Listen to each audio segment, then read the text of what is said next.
তুমি যদি এই মুহূর্তে এই ভিডিওটি দেখছো, তাহলে এটা তোমার ভেতরের ডাকের উত্তর। তোমার মন ক্লান্ত, তোমার হৃদয় ভারী, আর তুমি নীরবে অনেক কিছু সহ্য করছো। ঠিক এই সময়ে শ্রীকৃষ্ণ তোমার পাশে দাঁড়িয়েছেন। এই বাণী শুধু শোনার জন্য নয়, এটা তোমার মনকে শান্ত করার আশীর্বাদ। চোখ বন্ধ করে শেষ পর্যন্ত শোনো। আর যদি মনে একটু শান্তি আসে, তাহলে মধুর গীতা চ্যানেলটিকে সাবস্ক্রাইব করে শ্রীকৃষ্ণের কৃপা সঙ্গে রাখো। জয় শ্রী রাধে কৃষ্ণ। এই জায়গা থেকে এগোলে আর একটা সূক্ষ্ম বদল চোখে পড়ে। আমি এখন নিজের অনুভূতিগুলোকে প্রমাণ হিসেবে ব্যবহার করি না। আগে কোনোদিন মন ভারী হলেই ধরে নিতাম নিশ্চয়ই কিছু ভুল হচ্ছে। আনন্দ কম মানেই জীবন ঠিক পথে নেই, এই সমীকরণটা খুব শক্ত করে মাথায় বসেছিল। এখন ধীরে ধীরে বুঝছি, অনুভূতি আবহাওয়ার মতো, আসে যায় বদলায়। এগুলো পথের মানচিত্র না, এগুলো পথের খবর। এই পার্থক্যটা বোঝার পর অনেক চাপ হালকা হয়েছে। আমি খেয়াল করি এখন আর সব অনুভূতির ব্যাখ্যা দরকার হয় না। আগে দুঃখ এলে কারণ খুঁজতাম, ভয় এলে ভবিষ্যৎ বানাতাম, অস্থিরতা এলে নিজেকে জেরা করতাম। এখন অনেক সময় শুধু বলি, আচ্ছা আজ মনটা এমনই। এই বলা মানে হাল ছেড়ে দেওয়া না, বরং এই মানে না লড়াই করা। আর না লড়াই করলেই যে অনুভূতিগুলো হালকা হয়ে আসে, এটা আগে বিশ্বাস করতাম না। এই না লড়াই করার ভেতরে একটা নতুন ধরনের শক্তি জন্ম নিচ্ছে। এটা চেঁচিয়ে ওঠা শক্তি না, প্রমাণ দেখানোর শক্তি না। এটা খুব নীরব, কারো চোখে পড়ে না, কিন্তু ভেতরে ধরে রাখে। এই শক্তির জোরে আমি এখন কিছু প্রশ্নের উত্তর নাও খুঁজি। সব প্রশ্নের উত্তর দরকার নেই, এই ধারণাটা একসময় অসম্পূর্ণতার মতো লাগতো, এখন মুক্তির মতো লাগে। আমি এখন নিজের সীমাবদ্ধতাগুলোকে একটু অন্য চোখে দেখি। আগে সীমা মানেই ব্যর্থতা ছিল। যতটা পারি না, যতটা বুঝি না, যতটা দিতে পারি না, এসবই নিজের বিরুদ্ধে অভিযোগ হয়ে দাঁড়াতো। এখন বুঝি সীমা মানে কাঠামো। সব নদী সমুদ্রে যায় ঠিকই, কিন্তু নদী হওয়ার জন্যই তার পাড় লাগে। এই পাড়গুলো না থাকলে সব ছড়িয়ে যায়, গভীরতা আসে না। নিজের সীমাগুলোকে আমি এখন পাড়ের মতো মানি, যেগুলো আমাকে ধরে রাখে। এই বোঝাপড়ার প্রভাব আমার কাজের মধ্যেও পড়েছে। আগে কাজ মানে ছিল নিজেকে প্রমাণ করার জায়গা, এখন কাজ মানে নিজের সঙ্গে তাল মিলিয়ে কিছু করা। সবসময় পারফেক্ট না, সবসময় অনুপ্রাণিত না, তবু কাজ চলতে পারে। কাজের গতি আর নিজের গতির মধ্যে ফাঁকটা কমে এলে কাজের ভেতরেও একটা স্বস্তি আসে। এটা আমি এখন টের পাই। মানুষের সঙ্গে সম্পর্কেও এই বদলটা ধীরে ধীরে জায়গা নিচ্ছে। আমি এখন আর সব সম্পর্ক টিকিয়ে রাখার দায় নিই না। কিছু সম্পর্ক তাদের সময় পার করে ফেলে, কিছু কথা আর নতুন করে বলা যায় না। এগুলো মেনে নেওয়ার মধ্যে আগে খুব অপরাধ বোধ ছিল। এখন দেখি সব ধরে রাখার চেষ্টা করলেই আসলে শ্বাস আটকে যায়। কিছু ছেড়ে দেওয়াই সম্পর্কের প্রতি অসম্মান না, বরং বাস্তবতার প্রতি সম্মান। আমি নিজের কথাও এখন একটু কম বলি। আগে নিজেকে বোঝাতে অনেক কথা লাগতো, এখন অনেক সময় চুপ থাকাই যথেষ্ট। এই চুপের মধ্যে কোনো দূরত্ব নেই, আছে স্থিরতা। আর এই স্থিরতার ভেতর থেকে কথা এলে সেটা ভারী হয় না, সত্যি হয়। এই যাত্রায় আমি একটা জিনিস পরিষ্কার বুঝেছি, নিজের পাশে থাকা কোনো চূড়ান্ত অবস্থা না। এটা প্রতিদিন নতুন করে বেছে নিতে হয়। কোনো দিন সহজ, কোনো দিন কঠিন, কোনো দিন নিজের জন্য ধৈর্য আসে, কোনো দিন আসে না। কিন্তু না এলেও নিজেকে দোষ না দেওয়াটাই আসল চর্চা। এই চর্চা নিখুঁত না, কিন্তু জীবিত। আমি এখন আর নিজেকে শেষে গিয়ে ঠিক হব এই গল্পটা বলি না। এই মুহূর্তে যেমন আছি সেখান থেকেই জীবন হচ্ছে। এই সত্যটা মেনে নেওয়ার পর ভবিষ্যৎটা আর একটু ভারী লাগে না। সামনে কি আছে জানি না ঠিকই, কিন্তু জানি এই মুহূর্তটা এড়িয়ে গেলে সামনে কিছুই থাকবে না। এই উপলব্ধিগুলো খুব নাটকীয়ভাবে আসে না, কোনো বড় ঘটনা, কোনো হঠাৎ আলো না। এগুলো আসে ধীরে, প্রায় অদৃশ্যভাবে। একদিন বুঝি আজ নিজেকে কম কঠিনভাবে দেখেছি, আরেকদিন খেয়াল করি আজ না পারাটাও মেনে নিতে পেরেছি। এই ছোট ছোট দিনগুলোই পরে পেছন ফিরে বড় মনে হয়। আমি জানি এই পথেও আবার অন্ধকার আসবে, আবার প্রশ্ন উঠবে, আবার পুরনো ভয় ডাকবে। কিন্তু এখন আমি জানি অন্ধকার মানেই পথ শেষ না, প্রশ্ন মানেই ভুল পথে হাঁটা না। এগুলোও যাত্রার অংশ। এই জানাটাই আমাকে চলতে দেয়। এই চলার মধ্যে কোথাও পৌঁছনোর তাড়া নেই, কোথাও প্রমাণ করার দায় নেই। শুধু এই মুহূর্তে নিজের পাশে থাকার একটা নীরব চেষ্টা আছে। আর এই চেষ্টা নিখুঁত না হলেও সত্যি। এই সত্যের ভরেই আমি আজ আবার হাঁটি। এই জায়গা থেকে আরও একটু সামনে এগোলে আমি নিজের সময়ের ধারণাটাকেও নতুনভাবে বুঝতে শুরু করি। আগের সময় মানে ছিল কতটা এগোলাম, কতটা পিছিয়ে পড়লাম, অন্যদের তুলনায় কোথায় আছি। এখন সময়টা আর প্রতিযোগিতার মাপকাঠি না, এটা একটা প্রবাহ। কোনো দিন ধীর, কোনো দিন থেমে থেমে। এই থেমে যাওয়াগুলোকে আমি এখন আর অপচয় ভাবি না। অনেক সময় থামলেই বোঝা যায় কোথায় যাচ্ছি আর আদৌ যেতে চাই কিনা। আমি লক্ষ্য করি এখন আর নিজের গল্পটা কাউকে বোঝাতে তাড়া নেই। আগে মনে হতো মানুষ না বুঝলে আমার অস্তিত্বটাই যেন অসম্পূর্ণ। এখন বুঝি সব গল্প সবার জন্য না, কিছু গল্প শুধু নিজের কাছেই সত্যি থাকলেই যথেষ্ট। এই না বলা, না প্রমাণ করার জায়গাটাই আমাকে অদ্ভুতভাবে হালকা করে। এই হালকা ভাবের সঙ্গে সঙ্গে দায়িত্বের অর্থটাও বদলেছে। দায়িত্ব এখন আর নিজেকে চেপে ধরার নাম না। দায়িত্ব মানে নিজের শক্তি, নিজের সীমা, নিজের প্রয়োজনকে হিসেবের মধ্যে রাখা। আমি আর নিজের শক্তির চেয়ে বেশি বোঝা নিতে গর্ববোধ করি না, বরং কম নিতে পারাটাকেই এখন সততা মনে হয়।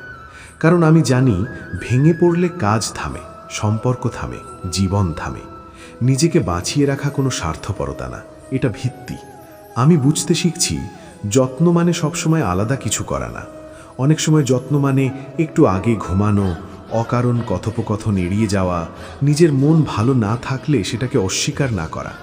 এই ছোট যত্নগুলোকে আগে গুরুত্ব দিতাম না, কারণ এগুলো দেখানোর মতো কিছু না। এখন বুঝি যা দেখানোর নয় সেটাই টিকিয়ে রাখে। এই বদলের ফলে আমি নিজের রাগকেও নতুনভাবে চিনছি।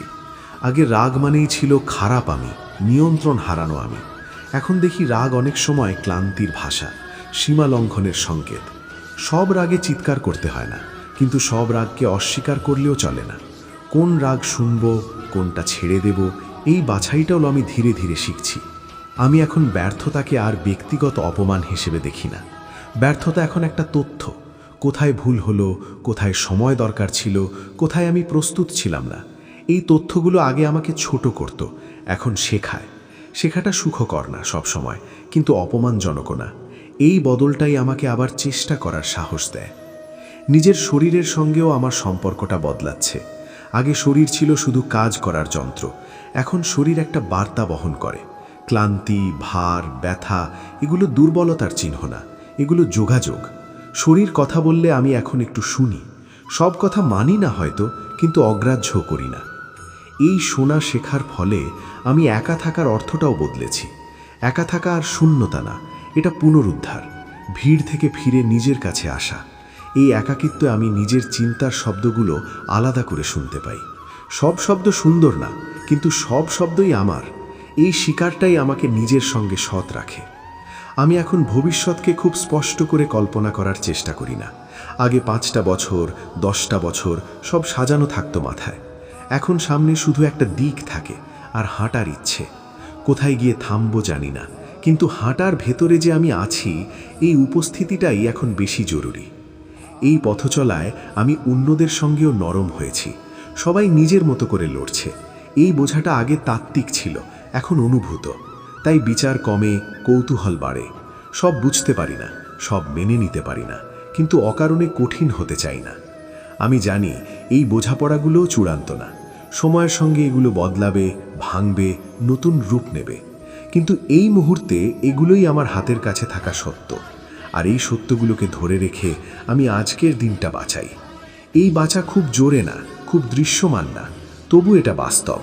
এই বাস্তবতার ভেতরেই আমি আবার শিখছি, নিজের পাশে থাকা মানে নিজেকে নিখুঁত বানানো না। নিজের পাশে থাকা মানে অসম্পূর্ণ হয়েও হাঁটা, থেমে থেমে, সন্দেহ নিয়ে, ভয় নিয়েও। আমি জানি না এই পথে শেষ পর্যন্ত কি পাব, কিন্তু এখন জানি এই পথে হাঁটতে হাঁটতে আমি নিজেকে হারাচ্ছি না। আর এই না হারানোটাই এই মুহূর্তে আমার কাছে সবচেয়ে বড় প্রাপ্তি। এই জায়গা থেকে সামনে তাকালে আমি টের পাই, আমি এখন আর নিজেকে গুছিয়ে নেওয়ার তাড়ায় চালাই না। আগে মনে হতো সব কিছুর একটা পরিষ্কার কাঠামো দরকার, চিন্তা, অনুভূতি, পরিকল্পনা, সম্পর্ক, যেন জীবনটা একটা ফোল্ডারে ঢোকাতে পারলেই শান্তি আসবে। এখন বুঝি কিছু জিনিস এলোমেলো থাকলেই শ্বাস নেওয়া যায়। সব গুছিয়ে ফেললে জায়গা থাকে না ভুলের, বদলের, হঠাৎ আনন্দের। আমি লক্ষ্য করি এখন আমার মন অনেক সময় প্রশ্ন তোলে না, শুধু লক্ষ্য করে। আগে কেন দিয়ে শুরু হতো সব কিছু, কেন এমন লাগছে, কেন পারছি না, কেন অন্যরা এগিয়ে যাচ্ছে। এখন অনেক সময় প্রশ্নটা বদলে গেছে, এখন কি লাগছে। এই ছোট বদলটাই আমাকে বর্তমানের কাছে ফিরিয়ে আনে। ভবিষ্যৎ বা অতীতের ভার না টেনে এই মুহূর্তটাকে একটু ভালো করে দেখা, এই দেখাটাই এখন আমার সবচেয়ে বড় চর্চা। এই চর্চার ফলে আমি ব্যথার সঙ্গে অন্যভাবে থাকতে শিখছি। ব্যথা এলে আগে সেটা দ্রুত সারাতে চাইতাম, কথা বলে, ব্যাখ্যা দিয়ে, নিজেকে বুঝিয়ে। এখন বুঝি কিছু ব্যথা তাড়াহুড়ো সহ্য করে না, ওগুলো একটু সময় চায়, একটু নীরবতা চায়। ব্যথাকে ঠিক করার বস্তু না বানিয়ে পাশে বসে থাকার মতো করে দেখলে ব্যথার ভাষাটাও বদলে যায়। আমি এখন নিজের দুর্বলতার কথাও অন্যভাবে ভাবি। আগে দুর্বলতা মানে ছিল লজ্জা, মানুষ জানলে কি ভাববে, এই ভয়টা সবসময় সঙ্গে থাকতো। এখন বুঝি দুর্বলতা লুকোনোর মতো কিছু না, আবার প্রদর্শনের মতো কৃতিত্বও না। এটা শুধু সত্য, আর সত্যকে চুপচাপ মেনে নেওয়ার মধ্যে এক ধরনের স্থিরতা আছে, যা কোনো অভিনয়ে আসে না। এই স্থিরতার প্রভাব আমার পছন্দ অপছন্দেও পড়েছে। আগে অনেক কিছু পছন্দ করতাম শুধু মানিয়ে নেওয়ার জন্য, এখন দেখি সব জায়গায় মানিয়ে নেওয়া দরকার নেই। কিছু জায়গা আমার জন্য না, এই কথা বলা এখন আর এত কঠিন লাগে না। এতে কাউকে ছোট করা নেই, নিজেকে বড় করাও নেই, আছে শুধু নিজের জায়গাটা চিনে নেওয়া। আমি লক্ষ্য করি এখন আমি কম প্রতিক্রিয়া দিই, বেশি সাড়া দিই। প্রতিক্রিয়া ছিল তাড়াহুড়ো করা, নিজেকে বাঁচানোর চেষ্টা। সাড়া দেওয়া মানে একটু থেমে ভাবা, শোনা, তারপর কথা বলা। এই থামাটুকু আমার জীবনে অনেক অপ্রয়োজনীয় সংঘর্ষ কমিয়েছে। সব লড়াই লড়তে হয় না, এই বোধটাই আমাকে শান্ত করেছে। এই শান্তির ভেতরেও কিন্তু সব সহজ হয়নি। কিছু দিন এখনও ভারী লাগে, কিছু সকাল এখনও অনিচ্ছার। পার্থক্যটা হলো আমি এখন এই কঠিন দিনগুলোর সঙ্গে দর কষাকষি করি না। বলি না আজ ভালো হতে হবে, বলি আজ যেমন পারি তেমনই চলবে। এই অনুমতিটুকুই অনেক সময় দিনটাকে পার করে দেয়। আমি বুঝতে পারছি নিজের পাশে থাকার সবচেয়ে বড় চিহ্ন হলো নিজেকে তাড়া না করা। আগে মনে হতো তাড়া না করলে পিছিয়ে পড়ব, এখন দেখি তাড়া করলেই আসলে ভেতরটা ফাঁকা হয়ে যায়। ধীরে চললে হয়তো কম জায়গায় পৌঁছাই, কিন্তু যেখানে পৌঁছাই সেখানে আমি পুরোটা নিয়ে পৌঁছাই। এই পথ চলায় আমি কৃতজ্ঞতার ধারণাটাও নতুন করে দেখছি। আগে কৃতজ্ঞতা মানে ছিল বড় কিছু, সাফল্য, সুযোগ, মানুষ। এখন ছোট জিনিসেও কৃতজ্ঞতা আসে। একটা শান্ত বিকেল, কোনো দাবি ছাড়া কথা বলা, নিজের সঙ্গে একা বসে থাকা। এই ছোট কৃতজ্ঞতাগুলো জমে জমে একটা মৃদু সন্তুষ্টি তৈরি করে, যা খুব স্থায়ী না হলেও ভরসা দেয়। আমি এখন আর জীবনের গতি অন্যদের সঙ্গে মিলিয়ে দেখার তাগিদ অনুভব করি না। কেউ এগিয়ে যাচ্ছে, কেউ থেমে আছে, এই তুলনাগুলো আর আমাকে তেমন নাড়ায় না। কারণ আমি বুঝি আমার জীবনের ছন্দটা আলাদা। এই ছন্দে হাঁটতে শিখলে বাইরের শব্দ একটু কম শোনা যায়। এই বোঝাপড়ার শেষে এসে আমি কোনো সিদ্ধান্তে পৌঁছাইনি, কোনো উপসংহারও টানি না। আমি শুধু এটুকু জানি এই মুহূর্তে আমি নিজের সঙ্গে আছি, পুরোটা নিয়ে না হলেও যতটা পারি ততটা নিয়ে। এই থাকা নিখুঁত না, সাহসীও না, কিন্তু এটা সত্যি। আর এই সত্যিটুকু নিয়েই আমি আবার পরের দিনে পা রাখি। জানি না দিনটা কেমন হবে, ভালো না খারাপ এই হিসেবও করি না। শুধু জানি যা আসবে সেটার সামনে আমি পালিয়ে যাব না। পারলে দাঁড়াবো, না পারলে বসবো, দরকার হলে একটু কাঁদবো, তারপর আবার উঠব। এই ওঠা কোনো জয় না, কোনো ঘোষণা না, এটা শুধু চলা। আর এই চলার মধ্যেই আমি ধীরে ধীরে শিখছি জীবন মানে কোথাও পৌঁছানো না, জীবন মানে এই চলাটাকেই নিজের বলে মেনে নেওয়া। এই জায়গা থেকে আরও একটু ভেতরে গেলে আমি একটা নীরব পরিবর্তন টের পাই। আমি এখন আর নিজের অনুভূতিগুলোকে ঠিক ভুলের মানদণ্ডে মাপি না। আগে আনন্দ মানেই সঠিক পথে আছি, দুঃখ মানেই কোথাও ভুল করেছি। এই সরল সমীকরণে জীবনকে আটকে রেখেছিলাম। এখন বুঝি অনুভূতি অনেক সময় শুধু উপস্থিতি চায়, বিচার না। যখন আমি এই বিচারটা থামাই তখন অনুভূতিগুলোও আর এত চিৎকার করে না, যেন বলছে শুধু দেখো, শুনো, থাকো। এই থাকার চর্চা আমাকে ধীরে ধীরে নিজের ভেতরের গতি চিনতে শিখিয়েছে। আগে বাইরের গতি ছিল একমাত্র রেফারেন্স, কাজের ডেডলাইন, মানুষের প্রত্যাশা, বয়সের হিসেব। এখন আমি খেয়াল করি ভেতরের একটা গতি আছে যেটা সবসময় বাইরের সঙ্গে মেলে না। কোনোদিন মন ধীরে চলে, কোনোদিন থেমে থেমে। আগে এই অমিলটাকে সমস্যা ভাবতাম, এখন বুঝি এই অমিলটাই আমার সত্য। এই সত্যকে অস্বীকার করলে কাজ হয়, কিন্তু আমি হারিয়ে যাই। আমি লক্ষ্য করি এখন আমি নিজের শক্তির জায়গাগুলোকে আর প্রমাণ করার চেষ্টা করি না। আগে শক্তি দেখাতে চাইতাম, সহ্য করতে পারি, সামলে নিতে পারি, ভেঙে পড়ি না। এখন বুঝি শক্তি অনেক সময় চুপচাপ থাকে। শক্তি মানে সবসময় টিকে থাকা না, কখনো সরে আসার বুদ্ধিও শক্তি। এই বোধটা আমাকে অকারণে কঠিন হওয়া থেকে বাঁচিয়েছে। এই বদলের প্রভাব আমার কথাবার্তাতেও এসেছে। আগে কথা বলতাম নিজের অবস্থান বোঝাতে, এখন কথা বলি যখন সত্যিই কিছু যোগ করার থাকে। না বলার জায়গাটাও এখন আর ফাঁকা লাগে না। নীরবতার মধ্যে যে সম্মান আছে সেটা আগে বুঝতাম না, এখন দেখি সব কথা বললে সম্পর্ক গভীর হয় না, কিছু কথা না বললেই গভীরতা আসে। আমি এখন নিজের ক্লান্তির সঙ্গে অন্যভাবে থাকি। আগে ক্লান্তি মানেই দুর্বলতা, অযোগ্যতা। এখন দেখি ক্লান্তি অনেক সময় সৎ পরিশ্রমের চিহ্ন। শরীর মন যখন থামতে চায় আমি আর তাকে বিশ্বাসঘাতক ভাবি না। সবসময় চালিয়ে যাওয়ার নামেই যে জীবন, এই ধারণাটা আমার ভেতর থেকে ধীরে ধীরে সরে গেছে। এই সরে যাওয়ার সঙ্গে সঙ্গে আমি অর্জন শব্দটাকেও নতুন চোখে দেখছি। আগে অর্জন মানে ছিল যা দেখানো যায়, যা গোনা যায়। এখন কিছু অর্জন আছে যেগুলো কাউকে দেখানো যায় না। একটা সীমা টানা, একটা না বলা, একটা বিশ্রাম নেওয়া। এগুলো সার্টিফিকেট দেয় না, কিন্তু ভেতরে জায়গা তৈরি করে। এই জায়গাটাই আমাকে দীর্ঘ পথে টিকিয়ে রাখে। আমি খেয়াল করি এখন আমি ভুল করলে আগের মতো নিজেকে ভাঙি না।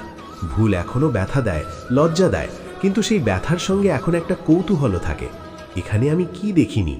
এই কৌতূহলটা নিজেকে শাস্তি দেওয়ার জায়গা নেয়, ফলে ভুল থেকে উঠে দাঁড়ানোটা আর অসম্ভব লাগে না।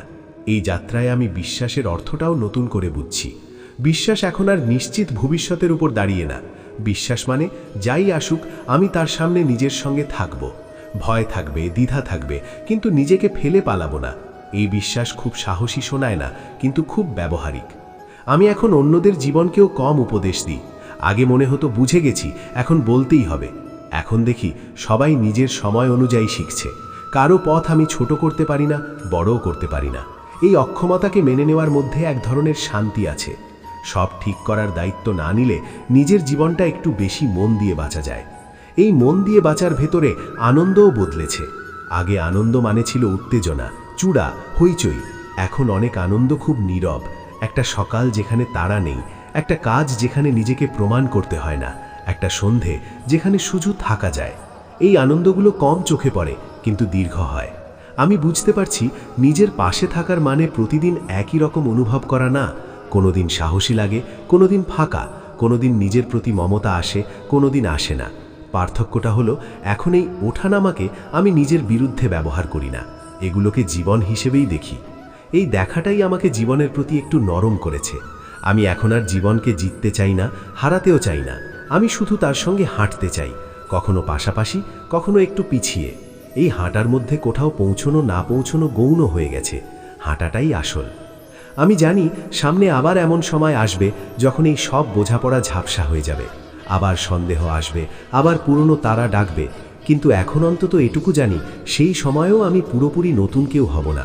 এই অভিজ্ঞতার ছাপ কোথাও থাকবে, হয়তো খুব স্পষ্ট না, তবু যথেষ্ট। এই যথেষ্টতাটাই আমাকে আজকের দিনটা নিতে সাহায্য করে। বড় করে ভাবতে হয় না, দূরে তাকাতে হয় না। আজ যা আছে, আজ যতটা পারি, এইটুকু নিয়েই চলা যায়। এই চলার মধ্যেই আমি ধীরে ধীরে শিখছি নিজের পাশে থাকার মানে নিখুঁত হওয়া না, মানে উপস্থিত থাকা। আর এই উপস্থিতির ভেতরেই নীরবে, কোনো ঘোষণা ছাড়াই আমার জীবনটা এগোচ্ছে। এই জায়গা থেকে সামনে তাকালে আমি আরও একটা শান্ত উপলব্ধির কাছে আসি। আমি এখন আর নিজের জীবনকে ব্যাখ্যা করার প্রকল্প বানিয়ে রাখছি না। আগে মনে হতো প্রতিটা বাঁক, প্রতিটা থেমে যাওয়া, প্রতিটা না পারার একটা পরিষ্কার কারণ থাকতে হবে, যেন কারণ না পেলে ঘটনাগুলো অবৈধ হয়ে যায়। এখন বুঝি অনেক কিছুই কারণ ছাড়াই ঘটে। সব কিছুকে বোঝার চেষ্টায় আমি আগে জীবনের সঙ্গে ছিলাম না, কেবল তার মানচিত্র আঁকতে ব্যস্ত ছিলাম। এই মানচিত্র ছেড়ে যাওয়ার পর আমি লক্ষ্য করি জীবনটা আর একটু কাছাকাছি এসছে। আগে দূর থেকে বিশ্লেষণ করতাম, এখন মাঝখানে দাঁড়িয়ে অনুভব করি। কাদা লাগছে, ধুলো লাগছে, মাঝে মধ্যে পা পিছলে যাচ্ছে, কিন্তু এই অস্বস্তিগুলোই আমাকে মনে করিয়ে দেয় আমি সত্যিই এখানে আছি, শুধু ভাবছি না, বেঁচে আছি। আমি এখন নিজের ভয়গুলোকেও নতুন চোখে দেখি। আগে ভয় মানেই ছিল দুর্বলতা, যেটা লুকোতে হবে বা দ্রুত কাটাতে হবে। এখন বুঝি ভয় অনেক সময় সতর্কতার ভাষা। কোথায় থামা দরকার, কোথায় ধীরে যাওয়া দরকার, ভয়ে সেগুলোর ইঙ্গিত দেয়। সব ভয় শুনতে হয় না ঠিকই, কিন্তু সব ভয়কে চুপ করিয়ে দিলেও ক্ষতি হয়। কোন ভয় আমাকে বাঁচাতে চাইছে আর কোনটা আমাকে আটকে রাখছে, এই পার্থক্যটা শেখার মধ্যেই এখন আমার কাজ। এই শেখার পথে আমি নিজের ভুলগুলোকে আর অতীতের কারাগারে বন্দি করি না। আগে ভুল মানেই ছিল এই তো প্রমাণ আমি ঠিক না। এখন ভুল মানে এইখানে আমি তখন যতটা পারতাম ততটাই পেরেছিলাম। এই দৃষ্টিভঙ্গিটা আমার অতীতের সঙ্গে সম্পর্কটা নরম করেছে। আমি আর নিজের পুরনো সিদ্ধান্তগুলোকে কাঠগড়ায় দাঁড় করাই না। দেখি, বুঝি, মাথা নেড়ে এগিয়ে যাই। আমি খেয়াল করি এই নরম ভাবটা আমার ভবিষ্যৎকেও ছুঁয়ে গেছে। আগে ভবিষ্যৎ মানেই ছিল চাপ, কি হতে হবে, কোথায় পৌঁছতে হবে। এখন ভবিষ্যৎটা একটু ফাঁকা লাগে। আর আশ্চর্যভাবে এই ফাঁকাটাই আর ভয় দেখায় না, কারণ আমি জানি সব কিছু আগেই ভরে ফেললে নতুন কিছু ঢোকার জায়গা থাকে না। এই খোলা জায়গাটাকে আমি এখন আমন্ত্রণ হিসেবে দেখি। এই আমন্ত্রণের সঙ্গে চলতে গিয়ে আমি ধীরে ধীরে নিজের পছন্দগুলোকে আরও স্পষ্টভাবে চিনছি। আগে অনেক সিদ্ধান্তই নিতাম অন্যদের চোখে ঠিক দেখানোর জন্য। এখন আমি জিজ্ঞেস করি, এটা কি আমার শ্বাস আটকে দেয় নাকি খুলে দেয়? এই একটাই প্রশ্ন অনেক জটিল হিসেবকে সহজ করে দিয়েছে। সব সিদ্ধান্ত সঠিক হয় না, কিন্তু নিজের সঙ্গে সৎ হয়। আমি এখন নিজের শক্তিকে আর নাটকীয়ভাবে কল্পনা করি না। শক্তি মানে এখন বড় কিছু টেনে তোলা না, বরং অপ্রয়োজনীয় বোঝা নামিয়ে রাখা। শক্তি মানে এখন না বলতে পারা, দরকার হলে পিছিয়ে আসা, নিজের সীমা ভাঙাকে গৌরব না বানানো। এই শক্তি খুব শান্ত, খুব ব্যক্তিগত। বাইরে থেকে বোঝা যায় না, কিন্তু ভেতরে অনেক ভার সামলায়। এই বদলের প্রভাব আমার সম্পর্কগুলোতেও পড়েছে। আমি এখন আর সব সম্পর্ককে একই জায়গায় রাখতে চাই না। কেউ খুব কাছের, কেউ পথের সঙ্গী, কেউ শুধু এক সময় ছিল। এই ভেদগুলোকে আমি এখন মেনে নিই। আগে সব কিছুকে চিরস্থায়ী বানাতে চেয়েছিলাম। এখন বুঝি স্থায়িত্ব মানেই গভীরতা না, কিছু সম্পর্ক ক্ষণিক হয়েও সত্যি। আমি লক্ষ্য করি এখন অন্যদের কাছ থেকে কম প্রত্যাশা করি, কিন্তু স্পষ্ট প্রত্যাশা করি। এই স্পষ্টতাই অনেক ভুল বোঝাবুঝি কমিয়েছে। আগে না বললে মানুষ বুঝবে, এই আশা করতাম। এখন বুঝি না বললে অনেক সময় মানুষ কিছুই বোঝে না। স্পষ্ট হওয়া মানে কঠিন হওয়া না, স্পষ্ট হওয়া মানে নিজের জায়গাটা পরিষ্কার রাখা। এই পরিষ্কার রাখার ভেতরেও আমি নিজেকে নিখুঁত বানাতে চাই না। কোনোদিন গুছিয়ে থাকি, কোনোদিন এলোমেলো, কোনোদিন ধৈর্য আসে, কোনোদিন আসে না। পার্থক্যটা হলো এখন আমি এই ওঠানামাকে ব্যর্থতা হিসেবে দেখি না।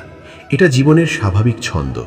এই ছন্দের সঙ্গে লড়াই না করে হাঁটতে পারলেই অনেক কিছু সহজ হয়ে যায়। আমি এখন নিজের আনন্দকেও ছোট হতে দিই। আগে আনন্দ মানে ছিল বড় কিছু ঘটতে হবে। এখন একটা শান্ত সকাল, একটা কাজ শেষ করার স্বস্তি, কারোর সঙ্গে অকারণে হাসা, এগুলোই অনেক সময় যথেষ্ট। এই ছোট আনন্দগুলোকে গুরুত্ব দিলে জীবনটা আর শুধু বড় মুহূর্তের অপেক্ষায় আটকে থাকে না। এই সবের মাঝখানে আমি একটা জিনিস খুব স্পষ্টভাবে বুঝেছি, নিজের পাশে থাকা মানে নিজেকে সবসময় ভালোবাসতে পারা না। কোনোদিন নিজেকে অপছন্দও হয়, বিরক্তও লাগে, তবুও সেদিনও নিজেকে ফেলে চলে না যাওয়াটাই আসল। পাশে থাকা মানে হাত ধরে রাখা, এমনকি যখন মন সরে যেতে চায়। আমি জানি এই বোঝাপড়াগুলোও একদিন বদলাবে, নতুন অভিজ্ঞতা আসবে, পুরনো ধারণা ভাঙবে, আমি আবার নতুন করে শিখব। কিন্তু এই মুহূর্তে আমি এই জায়গায় আছি, যেখানে সব প্রশ্নের উত্তর নেই, সব কিছু ঠিকও না, তবু আমি ভেঙে পড়ছি না। এই না ভাঙাটাই কোনো বিজয় না, কোনো ঘোষণা না, এটা শুধু একটা নীরব ধারাবাহিকতা। আজ যেমন পারি তেমনই থাকি, আজকের দিনটা যত্নে নিই, কাল কি হবে জানি না, জানার দরকারও নেই। এই জানার দরকার না থাকাটাই আমাকে সবচেয়ে বেশি হালকা করেছে, কারণ এখন আমি বুঝি জীবন আমাকে প্রমাণ দিতে বলেনি, জীবন শুধু আমাকে থাকতে বলেছে, আর আমি ধীরে ধীরে সেই থাকাটাই। এই জায়গা থেকে সামনে এগোলে আমি আর একটা সূক্ষ্ম কিন্তু গুরুত্বপূর্ণ বদল টের পাই। আমি এখন নিজের মনকে ঠিক করার বস্তু হিসেবে দেখি না, আগে মনে হতো মন ঠিক থাকলেই সব ঠিক হবে, তাই মন খারাপ হলেই সেটাকে সারানোর চেষ্টা করতাম, কথা দিয়ে, যুক্তি দিয়ে, কখনো নিজেকে ধমক দিয়ে। এখন বুঝি মন কোনো যন্ত্র না যে মাঝে মাঝে বিগড়ে যায়। মন একটা সঙ্গী, তারও ক্লান্তি আছে, দ্বিধা আছে, নীরবতা আছে।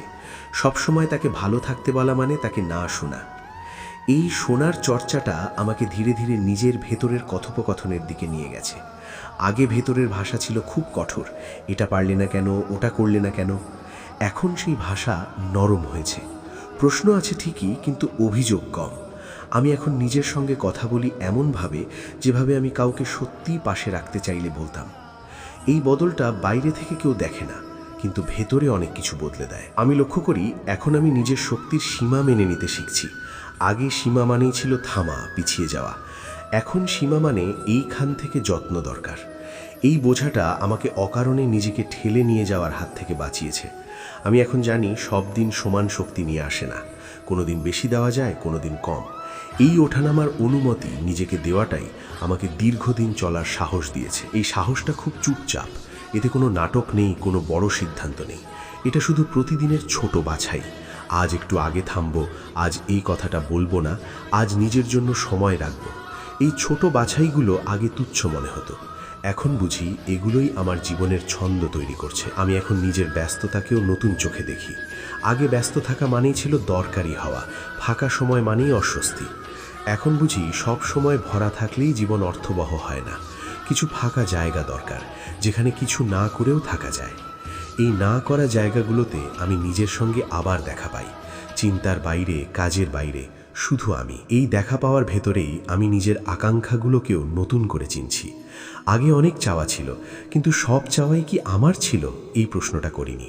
এখন আমি নিজেকে জিজ্ঞেস করি, এই চাওয়া কি আমাকে খুলে দেয় না চেপে ধরে? এই একটাই প্রশ্ন অনেক অপ্রয়োজনীয় দৌড় থামিয়ে দিয়েছে। আমি লক্ষ্য করি এখন আমি নিজের আবেগগুলোকে আর শত্রু ভাবি না। দুঃখ, ভয়, ঈর্ষা এগুলো আগে লুকোতে চাইতাম, এখন দেখি এগুলো বার্তা নিয়ে আসে। সব বার্তা অনুসরণ করতে হয় না, কিন্তু বার্তাবাহককে তাড়িয়ে দিলে নিজের ভেতরের যোগাযোগটাই ভেঙে যায়। এই বোঝাটা আমাকে নিজের সঙ্গে আরও সৎ করেছে। এই সততার প্রভাব আমার সিদ্ধান্তগুলোতেও পড়ছে। আগে সিদ্ধান্ত মানেই ছিল চাপ, ভুল হলে কি হবে, পরে আফসোস হবে কিনা। এখন সিদ্ধান্ত মানে এই মুহূর্তে যা সবচেয়ে সৎ মনে হচ্ছে সেটাই বেছে নেওয়া, পরে ভুল প্রমাণিত হলে সেটার সঙ্গে থাকা। এই থাকা সহজ না, কিন্তু নিজেকে ফেলে দেওয়ার চেয়ে সহজ। আমি এখন নিজের জীবনকে আর এক রৈখিক গল্প হিসেবে দেখি না। আগে মনে হতো একটা সঠিক পথে হাঁটতে হবে, নইলে সব এলোমেলো। এখন বুঝি জীবন অনেকটা নদীর মতো, কোথাও বাঁক নেয়, কোথাও ধীরে চলে, কোথাও পাথরে ঠেকে শব্দ করে। এই বাঁকগুলোকে ভুল ভাবলে নদীকে বোঝা যায় না। এই বোঝাপড়ার ফলে আমি নিজের অতীতের সঙ্গে একটু বন্ধুত্ব করেছি। আগে অতীত মানেই ছিল যা বদলানো যেত না, তাই লজ্জা বা আফসোস। এখন দেখি অতীত আমার শিক্ষক। সব শিক্ষা সুখকর না, কিন্তু সব শিক্ষা অপ্রয়োজনীয়ও না। আমি এখন অতীতকে সম্মান করি, কিন্তু সেখানে বাস করি না। আমি লক্ষ্য করি এখন আমি ভবিষ্যৎ নিয়ে কম প্রতিশ্রুতি দিই। আগে বড় বড় কথা বলতাম, আমি এটা করব, আমি ওটা হব। এখন ভবিষ্যৎকে একটু ফাঁকা রাখি, কারণ আমি জানি আমি বদলাবো, আমার চাওয়াও বদলাবে। এই বদলানোর জায়গাটা খোলা রাখাটাই এখন আমার কাছে দায়িত্বশীল মনে হয়। এই সবের মাঝে আমি একটা জিনিস পরিষ্কার বুঝেছি, নিজের পাশে থাকা মানে সবসময় নিজের পক্ষে থাকা না। কখনো নিজের সঙ্গে কঠিন কথাও বলতে হয়, কখনো মানতে হয় এটা আমি পারছি না, এটা আমার সীমা। এই মানাটাই আমাকে বাস্তবের সঙ্গে যুক্ত রাখে। আমি জানি এই পথেও আবার এমন সময় আসবে যখন এই সব বোঝাপড়া ঝাপসা হবে, আবার পুরনো অভ্যাস ডাকবে, আবার তারা আসবে। কিন্তু এখন অন্তত এটুকু জানি সেই সময়গুলোও চিরস্থায়ী না, যেমন আগেও যায়নি। এই জানা আমাকে খুব বেশি সাহসী করে না, কিন্তু স্থির করে। আমি এখন আর জীবনকে জিততে চাই না, হারতেও চাই না। আমি শুধু তার সঙ্গে থাকতে চাই, যেটুকু পারি, যেভাবে পারি। এই থাকাটাই আমার কাছে এখন সবচেয়ে বড় সিদ্ধান্ত। কোনো ঘোষণা ছাড়াই, কোনো গন্তব্য ছাড়াই, আজকের দিনটা যেমন আছে তাকে নিয়ে থাকা। এই থাকাটাই ধীরে ধীরে আমাকে শেখাচ্ছে জীবন মানে নিজেকে ছাড়িয়ে যাওয়া না, জীবন মানে নিজেকে নিয়ে হাঁটা। আর এই হাঁটার মধ্যেই খুব চুপচাপ আমার দিনগুলো একটার পর একটা